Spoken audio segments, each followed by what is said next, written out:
এই প্রশ্নটির দিকে যদি আমরা একটু তাকাই, এখানে বলা হয়েছে 14 গ্রাম ভরের একটি রাইফেলের গুলি 3.6 মিটার পার সেকেন্ড বেগে 0.21 মিটার পুরো একটি কাঠের গুঁড়ি ভেদ করতে পারে। বাধাদানকারী বলের মান নির্ণয় করো। সো আমরা মনে করি এটা একটা কাঠের গুঁড়ি। এই কাঠের গুঁড়িটার পুরুত্ব হচ্ছে 0.21 মিটার এবং এই গুলিটা একটা রাইফেলের গুলি 3.6 মিটার পার সেকেন্ড বেগে ভেদ করতে পারে। এর মানে কি, সে যখন এই গুলিটার ভিতর প্রবেশ করে তখন তার বেগ 3.6 মিটার পার সেকেন্ড এবং যখন বের হয় তখন তার বেগটা হচ্ছে 0 মিটার পার সেকেন্ড এবং গুলির ভর দেয়া আছে যেটা হচ্ছে 14 গ্রাম। সো আমরা কাজ ক্ষমতা শক্তি উপপাদ্য অনুসারে কি জানি, কৃত কাজ সমান হচ্ছে গতিশক্তির পরিবর্তন।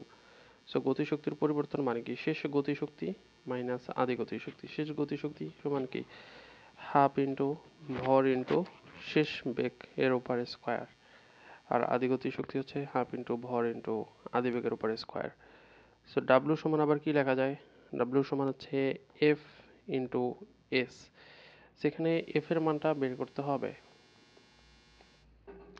সেখানে কতটুকু সরণ হয়েছে, 0.21 মিটার। এস এর ভ্যালুটা হচ্ছে 0.21, তাহলে এফ এর ভ্যালুটা বের করতে হবে। এখানে হাফ এম, এম এর ভ্যালুটা আমরা এম কমন নিলে এখানে কি লিখতে পারি, b square minus u square. So এখানে এফ এর ভ্যালুটা আমরা বের করব। এস এর ভ্যালুটা হচ্ছে 0.21 equal half into M. M কত, 14 into 10 to the power minus 3, 0 square minus 3.6 whole square. আমরা যদি এটা ক্যালকুলেশন করি তাহলে আমরা দেখতে পারবো যে আমাদের উত্তরটা আসে হচ্ছে -0.432 নিউটন। এটাই হচ্ছে বাধাদানকারী বলের মান। এখানে যখন আমরা উত্তরটা লিখব তখন লিখতে পারি এভাবে যে বলের মান